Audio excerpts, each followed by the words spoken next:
मित्रों, ये नेट का व्यवधान आ गया था।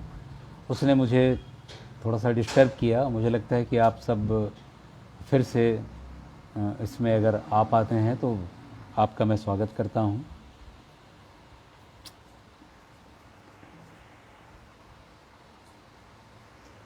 तो हुआ ये है कि 2014 में उपन्यास मैंने लिखा और उन्हें मैंने मंजूर भाई को भेजा। तब अ, कहिए कि मैंने सपने में भी नहीं सोचा था कि मेरे इस उपन्यास को लेकर के एक दिन उनका फ़ोन आएगा। और फ़ोन ऐसा वैसा नहीं है, और वो इतनी तारीफ़ करने लगे, इतनी प्रशंसा करने लगे मेरे उपन्यास की कि मुझे तो ये लगा कि अरे ये तो मेरे लिए कितना बड़ा पुरस्कार है ना। कितना कितना बड़ा पुरस्कार है मेरे लिए कि, और जिस खुलूसियत के साथ में, जो मंजूर भाई की खासियत थी कि वो बोलते समय बहुत उस तरह से ज़्यादा टुकड़ों टुकड़ों में वो कहते थे, बात करते थे। और उन्होंने जिस ढंग से मेरे उपन्यास की तारीफ़ की, उसके कथ्य की, शैली की, भाषा की, तो यह जो है मेरे लिए सबसे बड़ा उपहार उन दिनों मेरे लिए हो गया जी। तो इसीलिए आगे जब इस किताब पर हम लोगों ने चर्चा का आयोजन किया तो मंजूर भाई को हम लोगों ने दुर्ग में इस किताब पर बोलने के लिए आमंत्रित किया जी। तो फिर उनका दुर्ग आना हुआ और 2 शानदार दिन जो है हम लोग यहाँ पर साथ में मित्रों के साथ में हम लोगों ने जन संस्कृति मंच के सौजन्य से यह आयोजन किया था। और हम सब मित्रों के साथ में मंजूर रहते शाम 2 दिन हम लोगों के साथ में रहे। और उनका एक कहानी पाठ हमारे मित्र सियाराम शर्मा जी ने अपने कॉलेज में रखवाया था। तो इस तरह से एक उस रूप में घनिष्ठता और बढ़ी, वैचारिक भी और अब फिजिकली एक दूसरे को जानना, और ये उस रूप में एक स्वीकार करना जी। तब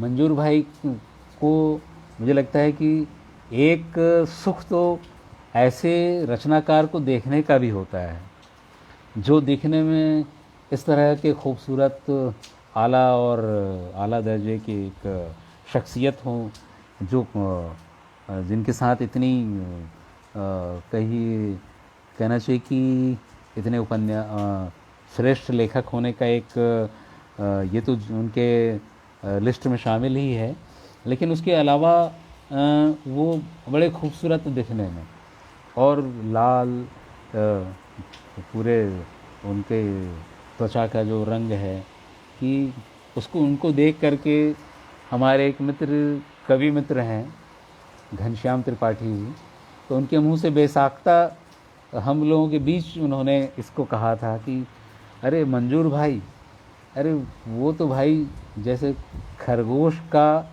बच्चा है, इतने मासूम, इतने सुंदर, उनकी इतनी उनके मासूम उनकी मासूमियत को लेकर के उन्होंने ये टिप्पणी की थी कि वो खरगोश का बिल्कुल बच्चा की तरह से। तो ऐसे जो थे, और बड़ा एक ये रहा उनका कि उसके बावजूद फिर हम लोगों से मिलना जुलना, गप्पे लड़ाना, है ना, ये सब होता होता ही रहा। और फिर उनके बाद के समय में भी मेरे उनसे फ़ोन पर चर्चा होती रही। उनकी पत्नी का निधन संभवतः दिसंबर में हुआ था, मुझे ध्यान आ रहा है, नवंबर या दिसंबर में। तो मेरी हिम्मत नहीं हुई थी कि मैं उनसे कुछ उस तरह से, क्योंकि उनकी पत्नी के निधन के बाद वो भी कोरोना से गुजरी थी।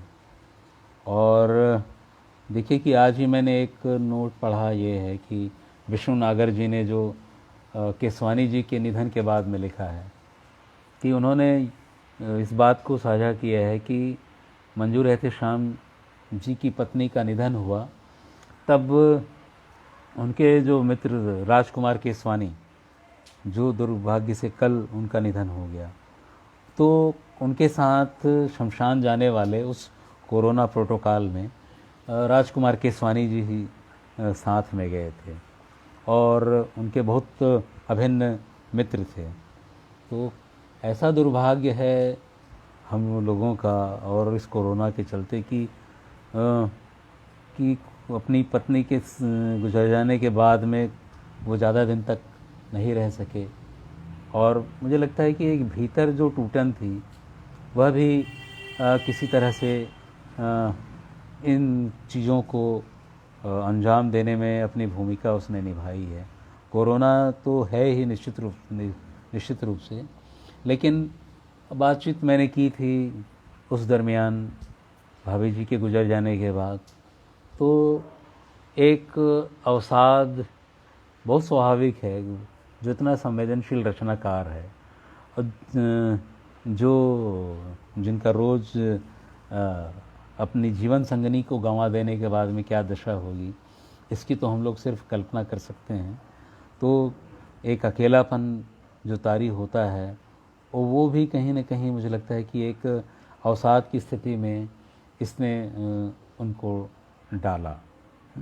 और अंततः जो 26 अप्रैल को हमारा साथ दैहिक रूप से छोड़ करके वे चले गए, लेकिन उन्होंने जो कृतियाँ दी हैं वो मुझे लगता है कि आने वाले समय के लिए भी हिंदी साहित्य के धरोहर हैं।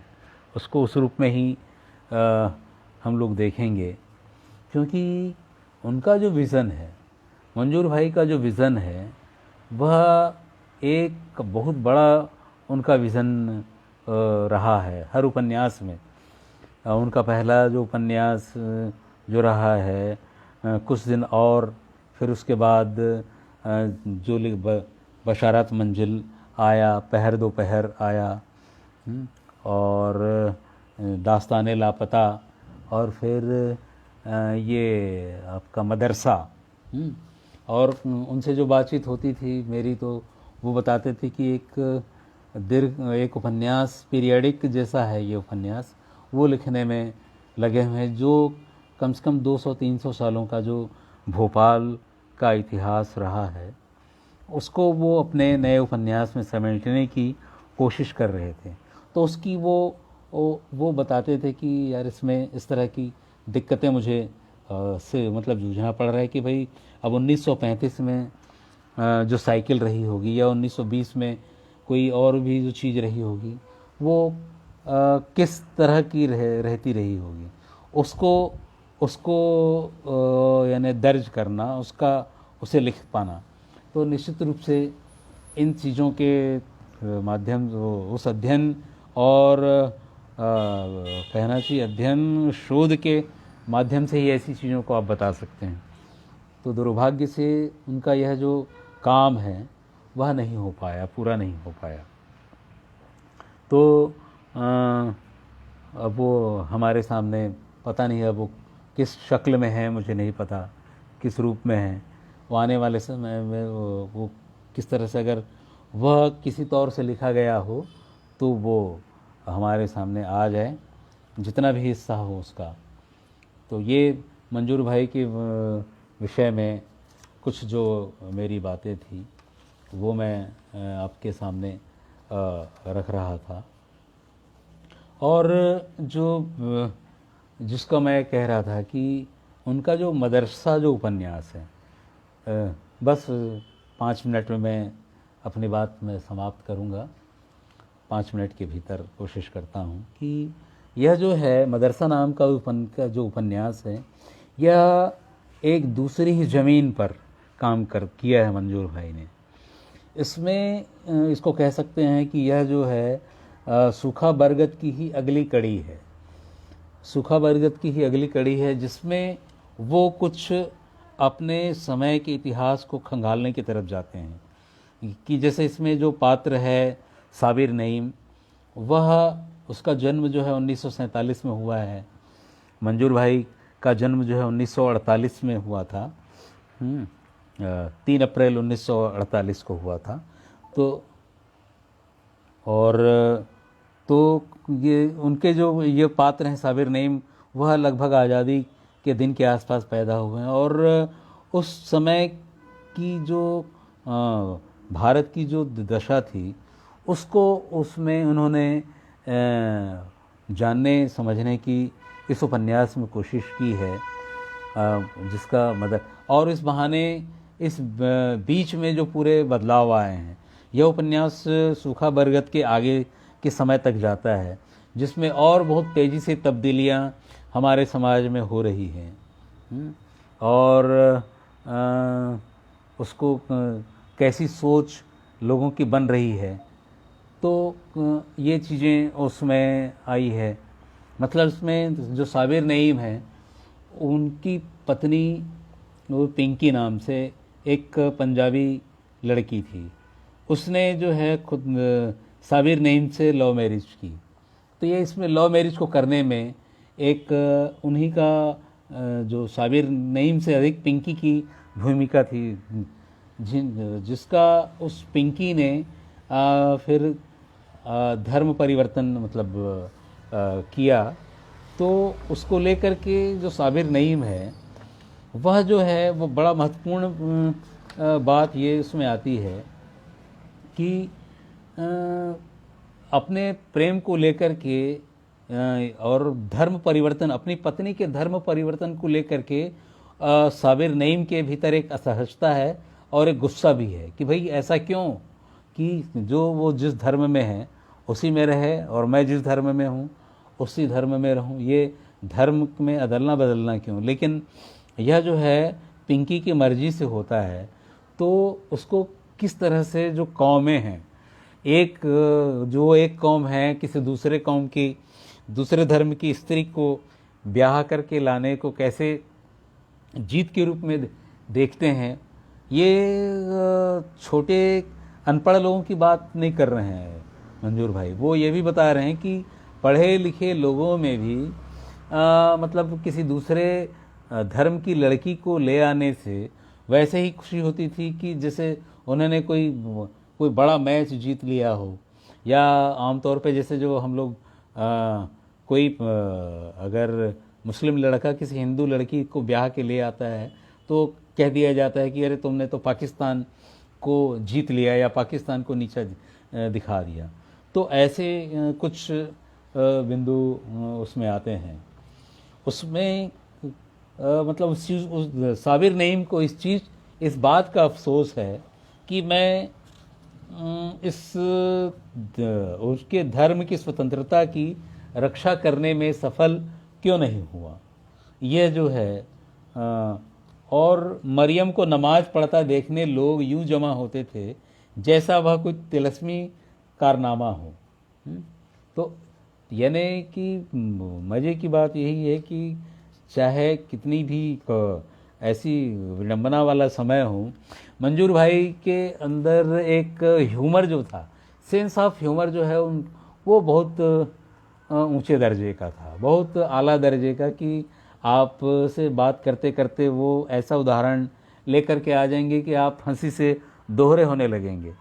मुझे ध्यान आ रहा है कि बिलासपुर में जब पहली बार मिले थे, सुबह सुबह की बात है, नाश्ते के बाद किसी चीज़ पर मंजूर भाई और सत्येन कुमार आपस में बात कर रहे थे, किसी चीज़ को लेकर के नाश्ता करते करते।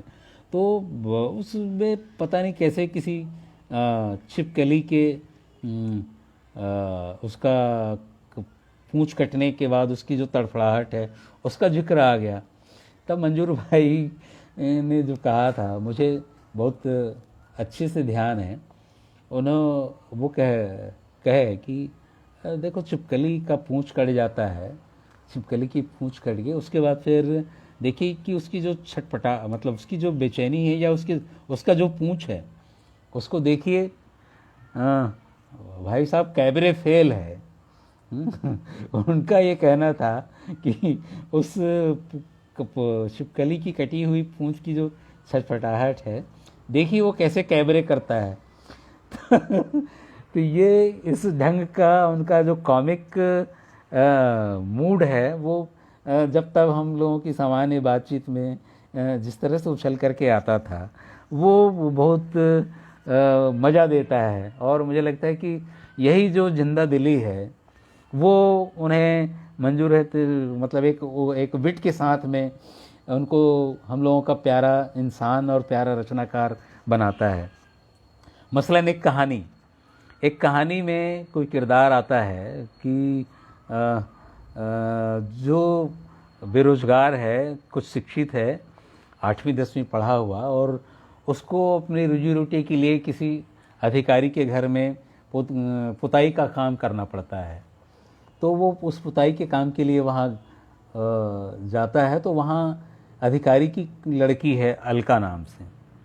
अब ये उस घर में पुताई करते हुए उसके इश्क में मुब्तला हो जाते हैं, ये जो साहब हैं, पुताई करने वाले लड़के हैं जो।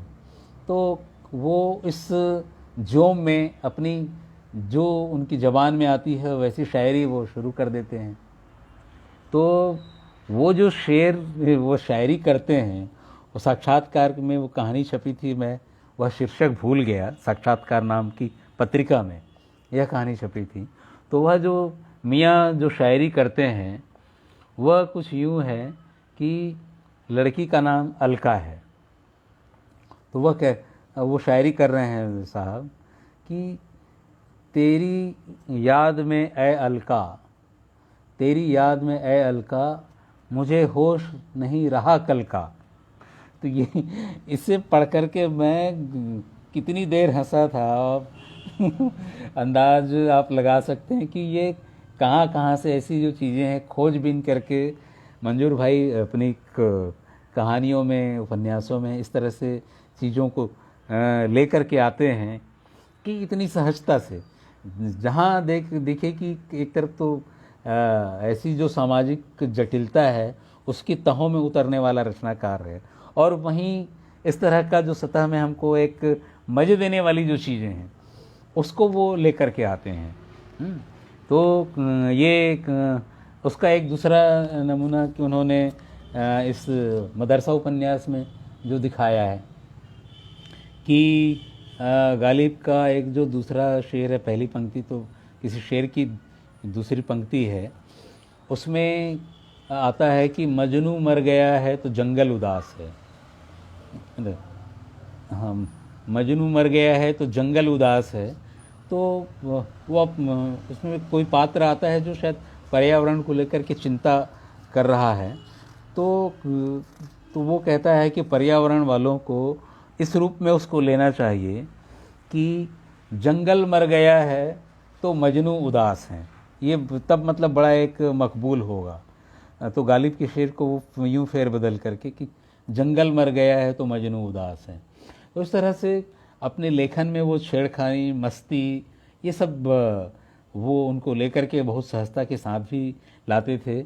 और बाकी जो देश और उसमें परिवर्तन की जो लड़ाई है उसको तो वो बहुत संजीदगी से लड़ते रहे, अपने आखिर कलम चलाते तक अपने विचारों में, साक्षात्कारों में वो इस तरह से लड़ते रहे, और उनकी बेहतरी के लिए भी जो हो सकता है वो कहते रहे। मुझे लगता है कि मैंने अपने हिस्से की बात आप सबों से कर ली है, और आप सब ने मुझे सुना, तो आप सबका शुक्रिया। ख़ास तौर से जनसुलभ पुस्तकालय अर्पण कुमार जी का मैं बहुत शुक्रिया करता हूँ, और आप सबका आभार। Thank you.